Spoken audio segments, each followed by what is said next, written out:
तत्सत। जय गुरुदेव दत्त। आशा करते हैं आप सभी आनंद मंगल में होंगे और सदा की तरह जीवन आनंद से जी रहे होंगे। बस आज माई के दरबार का बुलावा आया और माई के दरबार के लिए अभी प्रस्थान किए हैं। हम ट्रेन से हैं इस बार और बहुत ही अच्छे विद्वानों के साथ प्रवास हो रहा है। और हाँ, माई का मेला है तो आप सब भी अपने अपने घर से ही भले उस दिन माई के नाम का दिया लगा करके माई को याद करेंगे। माई तो सबकी है, माई सुन लेगी, मान लेगी। हमारे साथ एक विद्वान बैठे हैं, पंडित दीपक जानी जी। तो दीपक जानी जी के साथ हमारा प्रवास करने का अनुभव हुआ है और दीपक जी के काफी प्रश्न होते हैं, वो कुछ पूछते हैं तो हमको भी लगा कि चलो फ्री बैठे हैं तो चलो कुछ ना कुछ रिकॉर्ड किया जाए, शायद ये ज्ञान आप लोगों के काम आ जाए। क्योंकि प्रश्न उनके हैं तो कहीं ना कहीं उनका मंथन है, उनकी जिज्ञासा है और प्रश्न उसी को आते हैं जिसने उस विषय के पीछे अपना सब कुछ लगाया हो।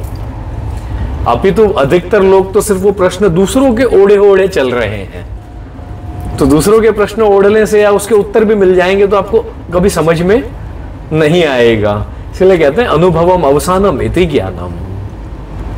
तो अनुभव जीवन में तभी आता है और कुछ करने से ही प्रश्न उत्पन्न होते हैं, जिज्ञासा। तो देखते हैं दीपक भाई की आज क्या जिज्ञासाएं हैं और क्या प्रश्न है दीपक भाई के और कैसे हम लोगों को ये रोशनी देंगे प्रश्न। चलो इस रोशनी की ओर थोड़ा सा देखा जाए। दीपक भाई। हाँ जी, हम जहाँ जा रहे हैं दरबार में, उनका क्या महत्व है और क्यों जाना चाहिए और किस लिए क्या प्राप्त होता है?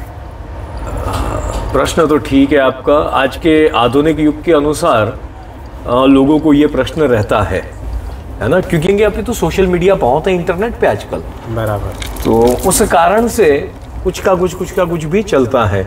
अच्छा, हम लोगों ने पुस्तकें पढ़ना बंद कर दिया जी गुरु। हम लोगों ने ग्रंथ पढ़ना बंद कर दिया जी गुरु। हमने कहीं पे कोई स्थान पे रह करके वहां का इतिहास जानना बंद कर दिया जी। हम लोगों को सबको 30 सेकंड के अंदर ब्रह्मांड का ज्ञान चाहिए जी। सही बात, ठीक है ना। हमको मथना नहीं है जी। तो ये सब मथने से आता है। अभी तो हाँ, आपके प्रश्न का जो भी हम उत्तर उचित समझते हैं वो देंगे और जो हम जानते हैं वो देंगे आपको जी। तो आपका प्रश्न था कि क्यों जाना चाहिए, तो क्यों का तो कोई अर्थ नहीं है, आपकी मर्जी है तो आप जाओ वरना आप मत जाओ। क्यों जा रहे हो आप? मैं तो खुद पूछता हूँ कि आप क्यों जा रहे हो, है ना। अब वो चीज का पता नहीं है, कुछ नहीं है और हम चल पड़ते हैं जी। अच्छा, अब भगवती कौन है, माई कौन है, कामाख्या क्या है? तो कामाख्या में तो आद्य गुरु शंकराचार्य जी ने भी नमन किया था जी और उन्होंने यहाँ पे तंत्र को प्रधानता दी थी जी। और उसके बाद से कामाख्या को हमेशा कहा जाता है यूनिवर्सिटी ऑफ तंत्रा। बराबर। इंग्लिश में ऐसा लिखते हैं वो लोग, यूनिवर्सिटी ऑफ तंत्र जी, है ना। तो माने कि विश्वविद्यालय है ये तंत्र का। बराबर। ठीक है, अब तंत्र क्या है क्या नहीं है वो एक अलग विषय हो जाएगा जी। तो ये तंत्र का गढ़ है पहले तो। अच्छा, माई कौन है? तो माई आद्य जगदम्बिका ही है जी। जब भगवान शिव और माँ पार्वती का ब्याह हुआ था, अब शिव जी ने माँ पार्वती के साथ बहुत बार ब्याह किया है क्योंकि ये अमर प्रेम है जी, है ना। शिव तो मुंड माला भी तो सती की ही धारण करते हैं, वो भी आपको शिव पुराण वगैरह अगर आप पढ़ते हो तो आपको पता चलेगा जी। और उसी अनुसार तो जब माई का दक्ष यज्ञ हुआ था और दक्ष यज्ञ में जब भगवान महादेव को आमंत्रण नहीं मिला था जी, है ना, ये तो कथा सभी जानते हैं जी, जानते हैं, ठीक है ना। तो इसी कथा के अंतर्गत जब माई ने अपने आप को अग्नि में स्वाहा कर दिया जी, तब महादेव बड़े कुपित हुए थे। महादेव का तो हृदय जैसे छिन्न हो गया था, तो बड़ा अलग था वो। तो जो आप अनुभव करो तो देखो हमारे गुस्बम्प आ जाते हैं जी गुरु। तो कहने का तात्पर्य वो बड़ा अलग था कुछ। अभी तो महादेव का वो माई को फिर महादेव ने उस यज्ञ में से निकाला। पहले तो महादेव ने अपनी एक जटा पटकी, फिर उसमें से वीरभद्र और महाकाली का उत्पत्ति हुई थी जी गुरु, है ना। फिर ये गए और इन्होंने संहार किया और फिर माई को लेकर के जब महादेव घूम रहे थे तब सभी दिशाओं में, तब सबको लगा कि अब तो ये सृष्टि में प्रलय आ जाएगा, महादेव अपने उग्रता पे आ रहे हैं जी गुरु। तब विष्णु भगवान ने प्रार्थना सबने की, तब विष्णु भगवान ने अपना सुदर्शन चक्र छोड़ा और माई के अलग अलग भाग हो गए, ताकि इनका जो वियोग है वो थोड़ा सा शांत हो जाए, वो टुकड़े बटोरने में लग जाएंगे। जी। तो वो जो भी मतलब उनका लॉजिक रहा होगा उस समय का, हम लोग अपने तर्क लगाते हैं। तो इसी प्रकार जब वो सब हुआ, तब माई के अलग अलग अंग के भाग अलग अलग क्षेत्रों में जाकर के गिर गए। अब अलग अलग क्षेत्रों में गिरे, आप वैष्णो देवी की पूजा करते हैं, आप ज्वाला देवी का करते हैं जी, है ना। तो ये माई के सब अंग गिरे थे। अब उत्पत्ति स्थान जो है माई का, वो यहाँ में कामाख्या में आया था। जी गुरु। ठीक है, आखिर तो माँ है वो हमारी। कौन है? माँ है, माँ है, हमारी माँ है वो। हम सभी की उत्पत्ति वहीं से है। जी। उत्पत्ति का स्थान है वो हमारा। हाँ, हमारा उत्पत्ति का स्थान है। तो माई के दरबार में जाने से तो आपको आत्मीयता महसूस होती है। अब वो लोग अगड़म बगड़म और ये सब चीजों में वो थोड़ा सा ज्यादा चल पड़ा है कुछ, तो वो सब चीजों में थोड़ा सा ध्यान न देने से आपको अपनी साधना सटीक हो जाएगी। जी। आपको माई को भजना है, आप माई को भजो। जी। और माई का उत्पत्ति स्थान यहाँ होने के कारण जब मासिक धर्म हर स्त्री को आता है जी, तो यहाँ माई को यहाँ पे 3 दिन का मासिक धर्म साल भर में होता है। बराबर। अब वही ये 3 दिन है अमावस्या का मेला। जी। अब यहाँ में जब माई का वो जो रक्त और वो जो जल है जी, अब उसके ऊपर क्या होता है कि माई के जल के ऊपर कोई भी तांत्रिक क्रियाएं काम नहीं करती हैं। बराबर। तो अच्छा, विश्व के तांत्रिक आते हैं। अब तो कम हो गया, हम 27 साल से आना जाना है, तो अब तो काफ़ी कम हो गया। अब तो वो ब्लॉगर और ये वो सब वही लोग ज़्यादा आते हैं और समझते कितना है सब। तो इसी प्रकार से जब आप यहाँ आते हो तो आप अपनी उपासनाएं करेंगे, साधनाएं करेंगे। तंत्र एक बहुत गुह्य विषय है। तंत्र सिर्फ ब्रह्मांड में या ये पृथ्वी पे काम नहीं कर रहा है, ब्रह्मांड के परे होता है तंत्र। जी गुरु। और गुरु दीक्षा, शिष्य, ये सब प्रणाली यहाँ बहुत काम आती है। तो तब आपको माई के पास आना है तो आपको माई जब बुलाएगी तभी आप आओगे। जी। आज दीपक भाई आपको लग रहा होगा कि शायद आपको मैं ले जा रहा हूँ या आप मेरे कारण जा रहे हो, नहीं है, ये सब गलत बात है। जी गुरु। मैं कोई कारण नहीं हूँ, मैं कुछ नहीं हूँ। आपको माई का बुलावा आया है तब आप जा रहे हो, और अहोभाग्य मेरा है कि आपने मुझे चुना। आपके बहाने मुझे भी माई के दर्शन होंगे ना। जी गुरु। निमित्त आप बन गए मेरे लिए। जी। जीव जीवस्य पूरकम। जी गुरु। अच्छा, वहां पे कई चीजें होती हैं तो लोगों को लगता है ये ऐसा है वो वैसा है, नहीं, वो आपका विषय ही नहीं है। आप क्यों उसमें पढ़ रहे हो? सही बात है गुरु। हम गृहस्थ लोग हैं, अगर हमको गृहस्थी में रहना है, हमको व्यापार धंधा रोजगार करना है, तो उसके लिए जो प्रोफेशनल लोग होंगे आप उनको हायर करते हो ना कोई काम के लिए। जी जी। तो वैसे ही जब आपको इन चीजों की आवश्यकता अगर पड़ जाए, भौतिक सुखों में, हाँ कभी काम्य प्रयोग में आपको आवश्यकता पड़ जाए, तो आप अच्छे साधक ढूंढो, अच्छे पंडित ढूंढो। जी। स्वयं मत पकड़ लो वो मालाएं। जी। जब आप स्वयं वो मालाएं पकड़ लेते हो और वो उग्र मंत्रों की साधनाएं आप करते हो, आपका घर परिवार बिगड़ना शुरू हो जाता है। जी गुरु। क्योंकि वो उग्र ऊर्जाएं हैं, अघोरी हो या कोई साधु हो, कुछ हो, तो वो घर परिवार छोड़ करके जंगलों में रहते हैं, स्मशानों में रहते हैं, वहां वो अपनी एकांत में उपासना करते हैं ना। हम लोगों को लगता है हम हमारे घर में एसी में बैठे बैठे नहीं होगा। बराबर। हमारे घर के लिए जो देव है तो हमारे गणपति को हम बजते हैं, जी गुरु। महालक्ष्मी को बजते हैं, नारायण को बजते हैं, महादेव, माँ शिव पार्वती है ना। जी गुरु। तो महादेव और माँ पार्वती, इनको हम क्यों माई और बाबा क्यों बोलते हैं? इन्हीं को क्यों बोलते हैं? ब्रह्मा जी को तो नहीं कहते। जी गुरु। क्यों कहते हैं? यहाँ पे सब कहते हैं, हम नहीं, सभी कहते हैं। जी, सब लोग कहते। क्यों कहते हैं ये? क्योंकि महादेव पारिवारिक देव हैं। जी गुरु। महादेव की 2 पत्नियां हैं, है ना। सती मैया 7 है, गंगा मैया माथे। जी। उनके 2 पुत्र हैं, गणेश जी और कार्तिक जी। जी। अब गणेश जी और कार्तिक जी हैं, तो गणेश जी के वापस 2 पुत्र हैं, उनकी 2 पत्नियां हैं, रिद्धि सिद्धि। जी। शुभ लाभ, उनके 2 पुत्र हो गए। जी। अब इतना बड़ा परिवार कोई और देव का नहीं है। हम लोग सब पारिवारिक लोग हैं। जी गुरु। पारिवारिक की व्यवस्था या पारिवारिक की समस्या एक पारिवारिक ही समझ पाएगा। जी गुरु। हम लोग कोई साधु संत नहीं है, हम लोग कौन है? गृहस्थ पंडित है ना हम तो। जी। हम लोग तो गृहस्थ है ना, हम लोग तो संसार में ही ना रह रहे हैं। जी जी जी। जब आप लोग हमारे पास समस्या अपने गृहस्थ की लेकर के आएंगे तब हम समझते हैं आपके भावों को ना। जी। अभी तो यही, अगर हम जंगल में जाकर के एकांत में बैठे, हमको क्या ही पता चलेगा क्या पेट्रोल का भाव हुआ, क्या डीजल का भाव हुआ, क्या ट्रेन का किराया लगता है, क्या क्या दाम आटा, क्या दाम चीनी, और कैसे कमाना। जी। ये कैसे पता चलेगा? जब आप उसके बीच में रहोगे तब। जी।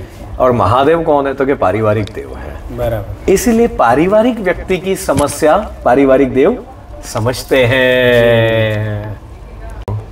जी। शिव और शक्ति कभी अलग हैं ही नहीं। जी। जब आप लक्ष्मी नारायण लिखते हो ना जी। तब आपको लगता है लक्ष्मी और नारायण साथ आ गए। जी। ठीक है, नारायण अलग लिखो, लक्ष्मी अलग लिखोगे आप?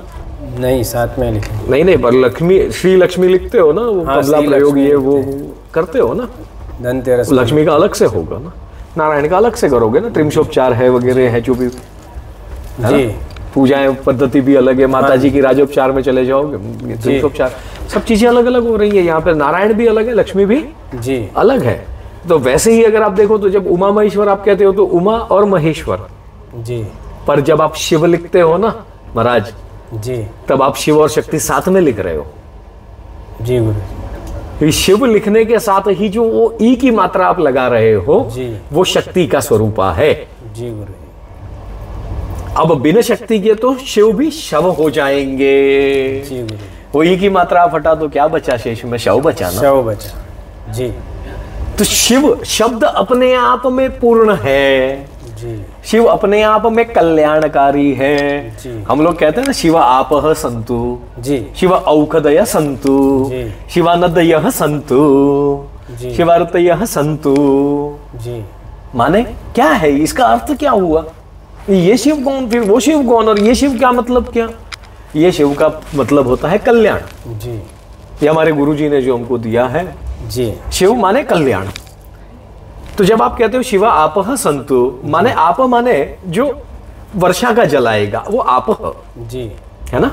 तो कि शिव माने कि वो आप आकाश से जो जल आएगा ना वो हमारे लिए कल्याणकारी हो। जी। शिवा नदयः संतु, यानी कि अगर मैं कोई नदी में जाऊं तो वो नदी मेरे लिए कल्याणकारी हो जाए। जी। शिवा ऋतयः संतु। शिव अपने आप में पूर्ण है। जी। अर्धनारेश्वर का रूप जब शिव ने लिया, भृंगी ने नाभि से वेद किया। जी।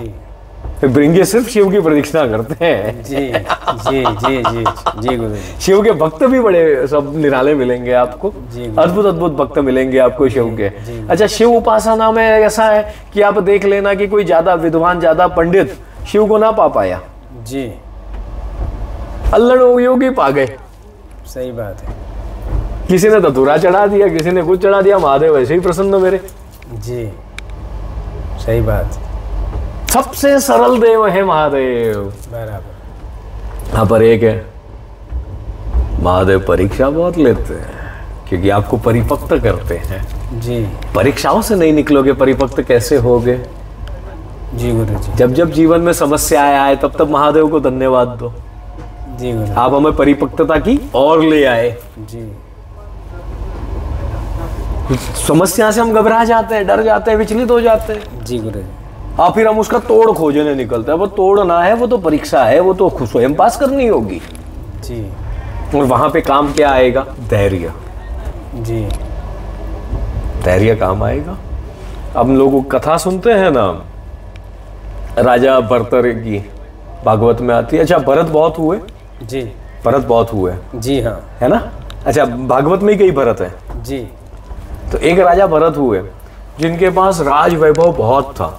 जी। और उनके पुत्र वगैरह भी बड़े हो गए, सब कुछ हुआ। तब पहले तो राजा हो या कोई हो, समय आने पे बराबर वन प्रस्थान कर लेते थे। जी। अब राजा का वन प्रस्थान का समय आया, राजा अपने वन प्रस्थान में चला गया। बराबर। है ना। जी गुरु। तो वन प्रस्थान न जाकर के वो राजा कहाँ गया पता है? स्मशान में गया। उसने त्याग को चुना। जी गुरु। क्या चुना? त्याग। त्याग को। उसने कहा मैं सब छोड़ दूंगा। और वो चले गए स्मशान में। स्मशान में गए, वहां चांडाल की भांति रहने लगे। अब चांडाल की भांति रहने लगे। अब उस समय में तो कोई वो लोग इतने कोई रोज अब सेकंडों में मरते हैं, वो पहले तो ना मरते थे, महीनों में भी। जी जी। तो अंतर तो आया। जी गुरु जी। तो उस अंतर के साथ साथ उस समय में भी कभी कभार ही कोई चिता आती थी। अच्छा, सबसे ज्यादा विहार करने वाले देव महादेव और माँ पार्वती हैं जी। अधिक विहार वो ही करते हैं, इसलिए हम लोग शिववास देखते हैं ना कि जब महादेव को भजना है तो पहले देखो महादेव कहाँ है जी। तो कहा है शिववास? शिववास महादेव के लिए ही खाली एक निर्धारित है, बराबर, उसको कहा ही शिववास है जी, है ना। जी। तब महादेव और माँ पार्वती भ्रमण पे थे, तो माई ने कहा महादेव से, माई है ना, माई है, माई ने कहा महादेव से, अरे प्रभु ये आपका भक्त है, देखो राजा होकर के भी सब त्याग करके स्मशान में चंडाल की भांति जी रहा है। अब जो स्मशान में जो आती है कोई लाशें, उसके साथ में जो चावल आता है, पानी आता है, उसी को पाता है जी, और बढ़िया अच्छा त्याग कर रहा है ये, इसको मुक्त कर दो महादेव अब जी। महादेव बोले नहीं, अभी इसमें परिपक्वता बाकी है। बराबर। तो बोले कैसे? तो बोले जाने तो छोड़ो। बोले नहीं नहीं बताओ। अब माई की हट थी, महादेव भी फिर रूपांतर कर लिए खुद का, और दोनों ही भिक्षुक बन गए जी। और वहां गए, और तभी वहां पे एक लाश आई और वो राजा भरत लग गए उसके काम में जी। और फिर उन्होंने कहा भाई हम भूखे हैं, कुछ खाने को हो तो दे दो। तो भरत ने अपने पास जो चावल पड़ा था, पानी पड़ा था, तो उसमें से थोड़ा सा निकाल करके दे दिया। बोले खा लो। महादेव ने सब खा लिया फटाफट। बोले और थोड़ा दो, भूख लगी है जी। तो ऐसा करते करते उसका सारा चावल महादेव खा गए। बराबर। महादेव खा गए। फिर कहा पानी भी दे दो, पानी का घड़ा पड़ा था वो भी दिया। महादेव ने थोड़ा पिया और बाकी का फेंक दिया जी। तब माई ने कहा कि आपने ये सब ऐसा कर दिया, अब ये क्या खाएगा? जी गुरु। बोल दो। और माई ने कहा भैया तेरा त्याग तो अच्छा त्याग है तेरा। तो कह दो अरे ये क्या त्याग है जी? मेरे इतने इतने कमरों का महल मैंने छोड़ा, मेरे इतनी इतनी संतानें थी वो मैंने छोड़ दी जी। अच्छा, मेरा बड़ा राज वैभव था सब मैंने छोड़ दिया, ये क्या ही है चावल और पानी तो के। जी। फिर महादेव मुस्कुराए और माई की तरफ देखे। माई ने नमन किया, बोले हाँ महादेव परिपक्वता बाकी है जी। वैसे तो इसने सब छोड़ दिया, अभी तो मन से इसने कुछ छोड़ा नहीं है, अभी भी मन से ये राजा बना घूम रहा है, तो कहाँ त्याग आया इसका? जी गुरु जी। तो ये है मेरे महादेव। जी। छोटा सा एक शॉर्ट इंट्रोडक्शन, जी। अंग्रेजी में कहते हो आप लोग जी। इंट्रोडक्शन। हाँ, ये इंट्रोडक्शन मेरे महादेव का है। जी गुरु जी। तो ये है दीपक भाई, और कोई प्रश्न है तो बताइए। बाकी ये तो ऐसे ही है सत्संग है, ये तो निरंतर धाराएं बस बहते रहती है, चलते रहती है। महादेव बार आएंगे अभी समय की अवधि के अनुसार। ठीक है, जैसा आपको उचित लगेगा वैसे विराम देते हैं। जी जी जी पुनः नए प्रश्न। आप कोई जनता को संदेश देना चाहें तो दीजिए ना कोई संदेश आप। ये हमारे गुरुजी हैं और ये बहुत ही उपासक है और इनका समय निर्धारित नहीं होता है, तो हमारे पुण्य है जो ये हमको प्राप्त हुए हैं। तो सबको प्रणाम करते हुए अगली बार नए प्रश्न के साथ पुनः मिलेंगे। धन्यवाद। सर्वे भवन्तु सुखिनः, सर्वे सन्तु निरामया, सर्वे भद्राणि पश्यन्तु, माँ कश्चित् दुःख भाग भवेत्। ओम शांति शांति शांति। दीपक भाई को हमने संदेश देने के लिए कहा था, इन्होंने हमारा मार्केटिंग किया, वो बाकी बात भूल जाना आप लोग। गुरुदेव दत्त। शिव ओम।